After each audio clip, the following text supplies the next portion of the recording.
Bien, señores, regresamos al panel y regresamos con este mismo tema, aquello que no hablan los candidatos. Un televidente decía claramente algo y yo se lo pido también al panel. No estamos hablando necesariamente de la CAE, estamos hablando de esta etapa, ¿no es cierto? Estamos hablando de esta etapa de campaña, digamos, ¿no? Y a qué se refieren los candidatos y a qué no se refieren los candidatos. Yo difiero de mis colegas en que el modelo está agotado. No está agotado, va a ser modificado, seguro, pero el modelo no está agotado. Cuando vemos que un líder en Francia, de izquierda, dicen, por favor, voten por la derecha, pero no por la extrema derecha porque Le Pen va a ganar. En Alemania igual. Estamos viendo lo que está pasando en Argentina, Brasil y Venezuela. El modelo socialismo del siglo XXI, ese es el que está agotado, ese es el que ha estafado. Este modelo indudablemente tiene una serie de errores, pero ¿que ha capitalizado al país? No ha capitalizado, ahí están las cifras. Pero yo creo que no debemos hablar con conceptos tan amplios, ¿no es cierto? O sea, el modelo como si hubiese un solo modelo que es aplicable a todos los países. O sea, es indiscutible finalmente que el modelo económico en concreto, desde el 90, toda la década de oro, digamos, del boom de los minerales entre el 2003 y 2013, ha logrado reducir la pobreza como nunca antes había logrado, ¿no es cierto? O sea, negar esa realidad es negar la estadística. Sin embargo, creo que ahora estamos entrando a un momento distinto y en el cual el camino que hemos seguido en términos económicos y en términos de redistribución de riqueza está llegando a un límite, ¿cierto? Sí. Estamos hablando ahora, sin extremismos, a una situación en la que la redistribución de la riqueza debe dejar esa inercia para que el dinero que se ha generado o que se pueda generar llegue a los bolsillos de todos, ¿cierto? Y para ello, programas sociales, para ello, llevar adelante ciertas reformas tributarias, llevar adelante procesos de formalización de los emprendedores, micros y pequeños empresarios, para aquellas 70% de familias peruanas que son informales, a ellas les tenemos que hablar, ¿no? Entonces, claro, creo que no debemos hablar pues de un chavismo, ¿cierto? Para de nada. Extremos, los extremos son de eso no malos. estamos hablando, pero sí estamos hablando de un, ¿sabes qué? Un ajuste, vamos, ¿cierto? Oye, o sea, hay gente que no ha disfrutado la riqueza que ha llegado a un grupo muy pequeño de peruanos. Hay gente que aún no puede formalizarse. Hay gente que no tiene una pensión. De eso estamos hablando. Hay que empezar a ver ese lado. Nosotros no estamos hablando del sistema capitalista. Estamos hablando de un modelo neoliberal que no ha sido la gran panacea que se decía. Nosotros no estamos diciendo que de un plumazo anunciar como Marx en el siglo XIX que el capitalismo va a llegar a su fin. No estamos diciendo eso. Estamos diciendo que este modelo económico neoliberal no ha logrado las expectativas y los cantos de sirena que tanto se hablan. Si no, no hubieran 2 millones de pobres en Lima. ¿El crecimiento existe para esos asentamientos humanos que tienen años ahí, que tienen que estar cargando agua? ¿Existe el crecimiento para ellos? No existe crecimiento. Quizás para los que tienen auto del año, camionetas del año, para ellos sí. Entonces tenemos que dirigirnos a esa gran muchedumbre, a esas masas, a los sectores abandonados, a los sectores nativos, ¿no es cierto? A esos que un candidato a la presidencia, el señor Alan García, los llamó ciudadanos de segunda clase. Esos ciudadanos de segunda clase ¿están de acuerdo con este modelo? No, porque no les ha llegado. El tema de que nosotros tengamos gas y el gas en el Cusco valga más de 40 soles. ¿Ese es el modelo? No, eso es lo que no queremos. García lo llamó efectivamente el perro del hortelano. Imagínese usted, el perro del hortelano porque decía que se oponían al crecimiento. Y no es así. Lo que se quiere más que crecimiento es un desarrollo social. Yo hablaba de la salud. La salud está abandonada en el país. Eso es inversión pública. El modelo económico no lo ha hecho. No estoy diciendo que está agotado, que el sistema capitalista, no estoy diciendo, ni estamos planteando chavismo ni nada por el estilo. Estamos diciendo que este país necesita un cambio radical y estos 5 jinetes del apocalipsis no lo van a hacer. Y no hablan van de ese a continuar.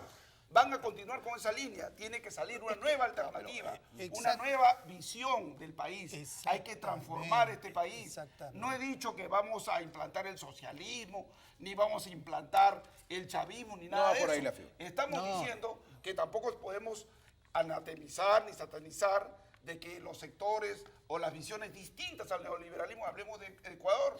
¿Qué está pasando en Ecuador? ¿Acaso es Chile, un ¿no? modelo neoliberal? Chile. ¿Qué está pasando en Bolivia? ¿Cómo están los niveles de educación en Bolivia? Sí, pues El son sectores PBI que hay que en empezar a Bolivia. ver de- Este para ver modelo qué cambios que se pueden hacer. para algunos es la panacea. ¿Cuánto ha invertido en educación en estos 25 años? ¿Qué Permítame con porcentaje? llamadas, doctor Soto. ¿Cómo no? No se me emocione, se me No, emociona. no, estamos en Don campaña. Raúl, Ya empezó don la Raúl, campaña, don Raúl. ya empezó la campaña. Vamos con llamadas telefónicas. Hola, buenas noches. Buenas noches, ¿cómo está usted? Muy Adelante. Buenas noches. Adelante, lo escuchamos, un gusto. Ya, muy buenas noches, habla el señor Carlos Rodríguez, de acá de Tacna. Lo escuchamos, señor Rodríguez, un gusto saludarlo. Desde Tacna. Sí, desde Tacna la Heroica. Mire, sabe que me da gusto que este sea el único canal, que realmente habla lo que realmente el pueblo necesita, el pueblo peruano, porque realmente la mayoría de los canales de frecuencia abierta no hablan realmente esa importancia que tiene el pueblo, la necesidad del pueblo peruano. Mire, respecto a lo que yo veo realmente que dice de que hablan los candidatos, la verdad que los únicos candidatos como dice, para la mujer, el pueblo está cansado ya de esos candidatos que figuran en... Hay un problemita ahí con el audio. Mi amigo, le pido que se ubique mejor. No sé si está usted con un celular. Si es así, ubíquese en un solo sitio, por favor, porque quisiéramos terminar de escucharlo. Hay una pequeña interferencia. ¿Lo escuchamos mejor Mire, ahora? Le decía de que la mayoría de los candidatos, de los 5 candidatos fuertes de las encuestas, que lamentablemente son los que pagan dinero, tienen dinero. No, qué pena que no podamos escuchar a nuestro amigo que nos llama desde Tacna. Hay una interferencia ahí. Hola, buenas noches. ¿Aló? Sí, señor, lo escuchamos. Bienvenido. Buenas noches, disculpe. Es una aclaración. Antes de ustedes hacen las preguntas de qué opinan los candidatos, qué no han hablado, ¿por qué no ponemos primero sobre el tapete? ¿Por qué no ponemos los candidatos que presenten su declaración jurante de la SUNAC y la SUNAR en una página web? Así como los juicios pendientes que tienen y no los tienen, para que la ciudadanía realmente sepa a qué candidatos realmente estamos escogiendo en el Perú. Y a partir de ahí, pues sabemos realmente qué es lo que estamos apuntando a una verdadera democracia. Gracias. Buen punto. ¿Ah? Muchas gracias, porque hay que empezar a ver hojas de vida, ¿no? Buen punto el que usted toca. Hola, buenas noches. Buenas noches. Sí, señor, lo escuchamos. Adelante. Primeramente, felicitaciones por el programa de ustedes. Muchas gracias. Luego, hoy quiero opinar sobre lo que no hablan los candidatos, justamente. Usted sabe que la economía en todo hogar es el baluarte para el sustento de toda la familia. Entonces, los candidatos no hablan específicamente de incremento de sueldos, y por eso que hay gremios que siempre se levantan en huelga por percibir un incremento de sueldos. En mi caso, como profesor jubilado, los gobiernos de turno y anteriores nos han marginado. No tenemos ni siquiera esperanza de un pequeño incremento, y teniendo en cuenta que el costo de vida sube todos los días. Okay. Entonces, mi llamado justamente a través de ustedes, para que llegue al corazón del presidente y se acuerde también de los jubilados maestros. Muchas gracias. Gracias por su llamada telefónica. Augusto Rey. Bueno, totalmente de acuerdo, ¿no? Y las últimas llamadas reflejan una sensación de la población peruana para que los candidatos hablen de los problemas por los que realmente pasan los ciudadanos peruanos en el día a día. Uno de los grandes problemas por el que pasa la economía peruana es la relación que tiene la economía formal con la economía informal. Por ejemplo, cuando se habla de las AFPs, ha habido todo un tema de primeras planas. De 30 millones de peruanos, solamente 2.5 millones de peruanos están en una AFP. El 70% de peruanos, entre ellos me incluyo, no tiene pensiones, porque no aporta una AFP. Ni ONP. Ni ONP. El 70% de peruanos no tiene ningún tipo de aportes hacia el futuro, que les sirva previsional, que les permita tener una vejez tranquila. Ese es el problema. El problema no es solamente las AFP, que creo que sí hay un problema ahí, que hay que ahí poner el dedo sobre la llaga, pero hay que hablar con ese 70% de peruanos que no tienen ninguna compensación y que finalmente van a llegar a una mayoría de edad. ¿Y qué va a pasar con esas personas? La sociedad nunca va a dejar de lado a las personas adultas mayores, nunca. No. Pero vamos a terminar con subsidios cruzados que van a significar un esfuerzo que no está previsto en este momento. Aunque suene mal, es una carga para el Estado.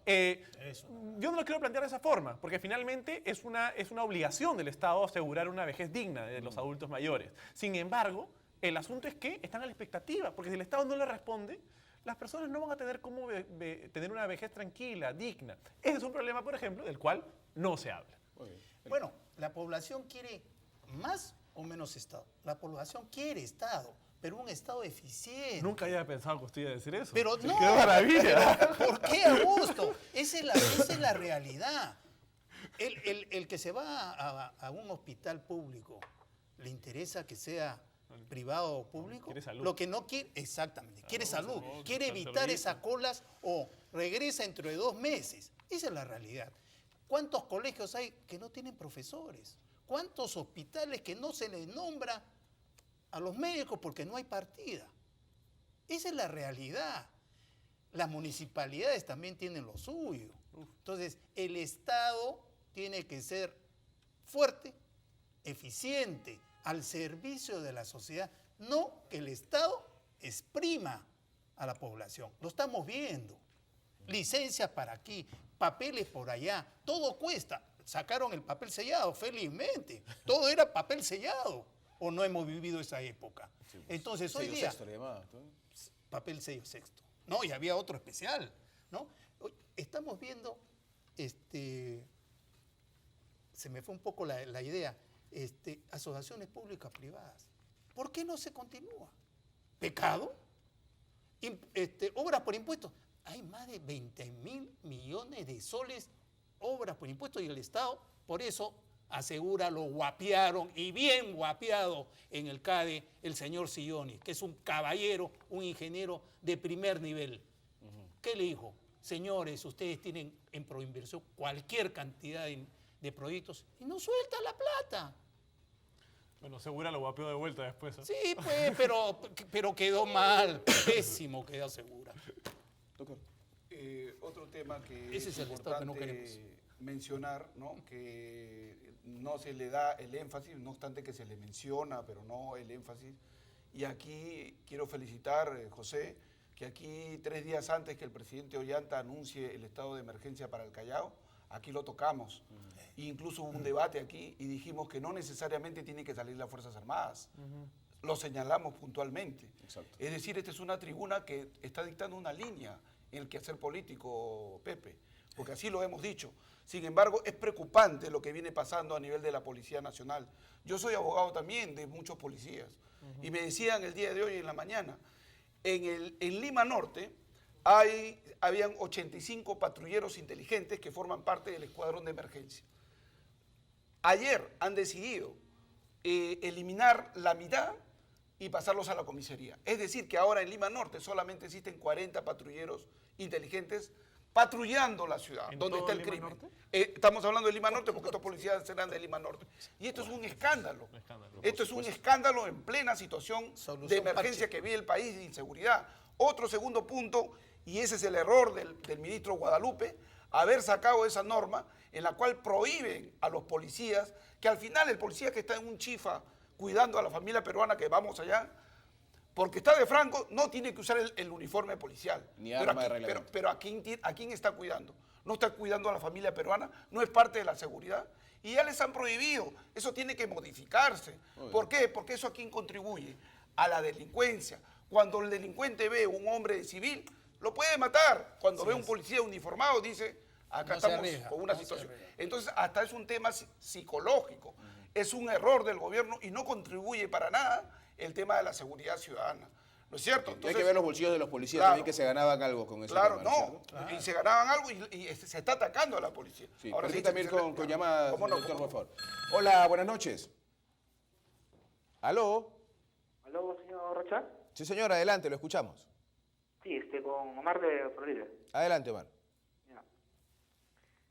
Bueno, a lo que se ha visto en el CADE, los 5 candidatos, o 5 agrupaciones o 5 opciones que se han presentado en el CADE, pues ha quedado reflejado plenamente que esos candidatos son los candidatos de la CONFIEC, los candidatos del modelo que está gobernando el Perú. Consigo con el señor Sotelo plenamente de señalar que ese modelo, pues no, acá está visto que ya en un cuarto de siglo no han logrado mejorar la situación del Perú.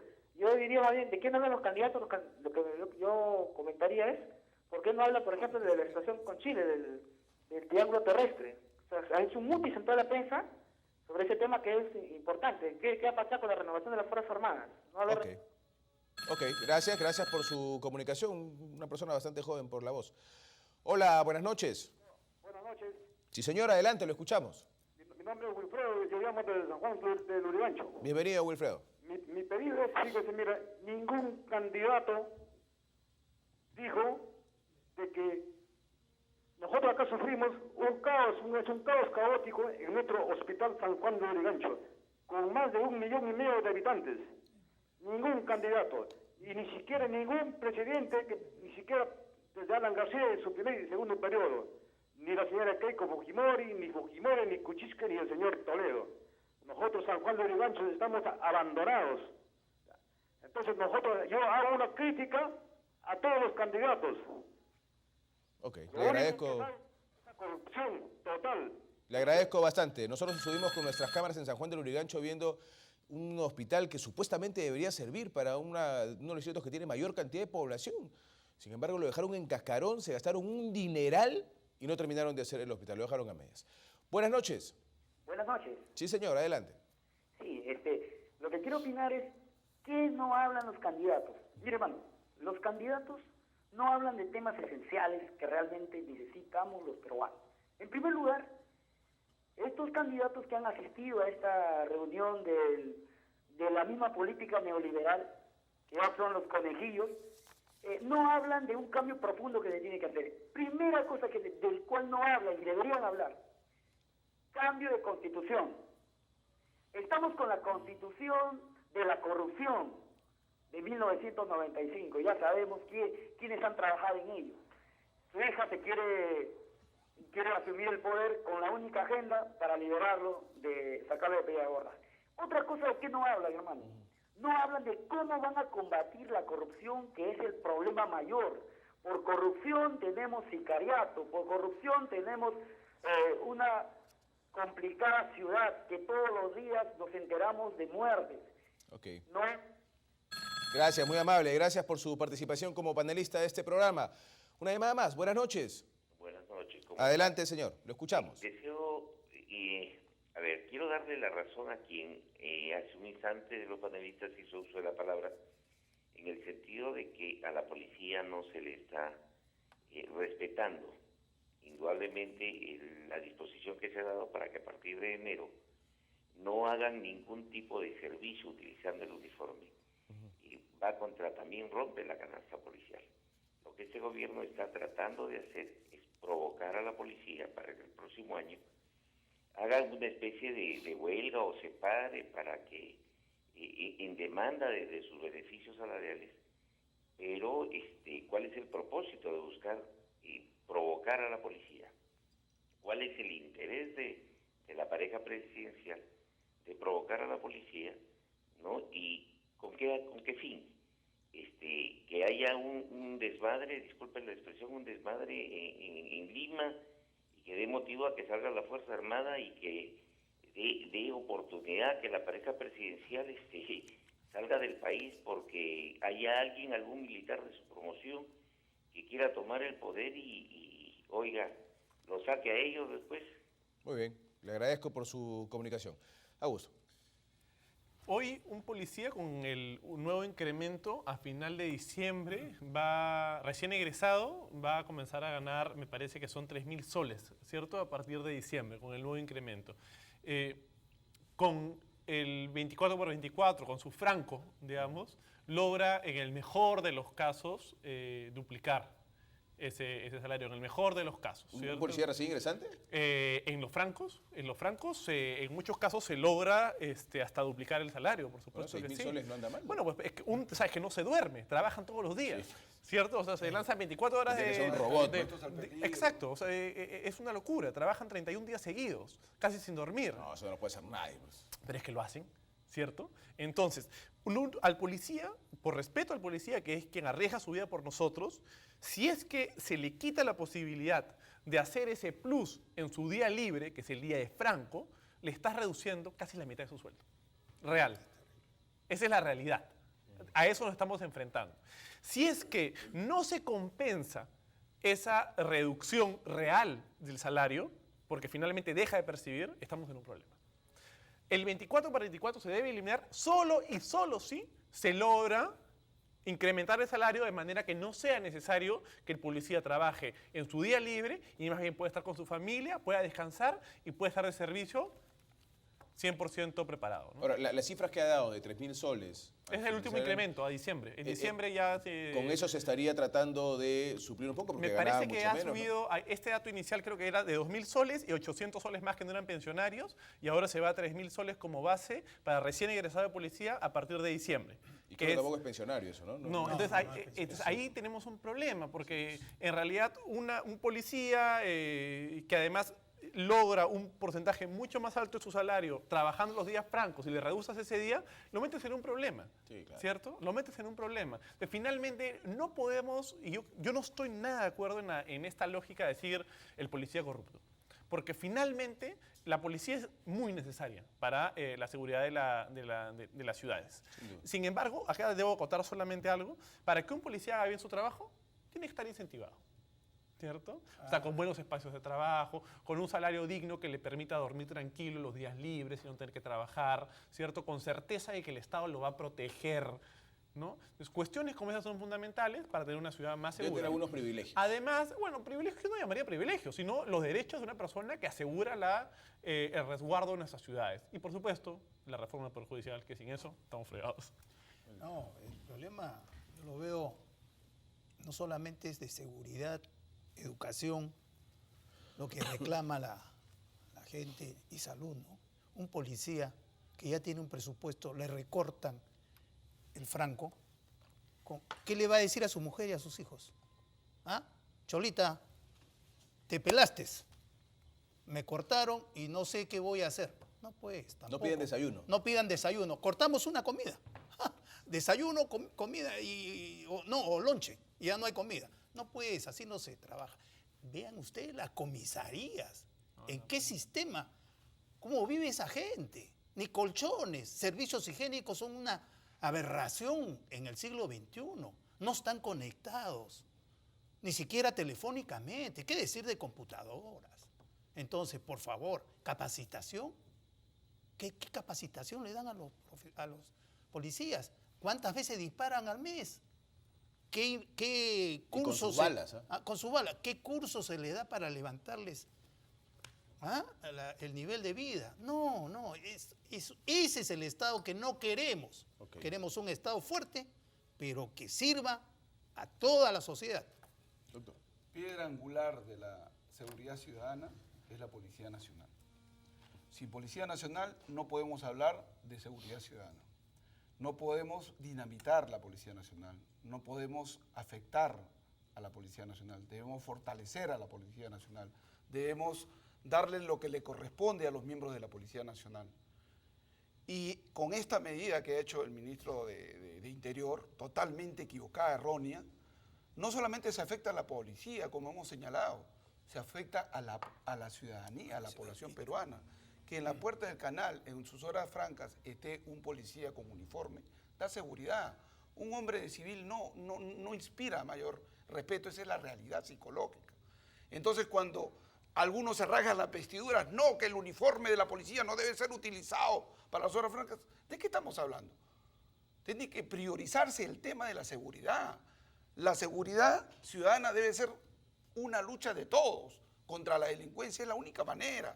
El estado de emergencia, fortalecer la policía, es lo que necesitamos. Yo pienso que en el discurso que va a pronunciar Ricardo Belmont el día sábado 12, tiene que señalar este alineamiento, y estoy seguro que lo va a hacer, la defensa de la ciudadanía, la seguridad ciudadana que tiene que dirigir el presidente de la República, porque la población se siente insegura, y la lucha frontal contra la corrupción, dos pilares fundamentales de un programa, sin descuidar el tema de la educación y la salud y del crecimiento con desarrollo.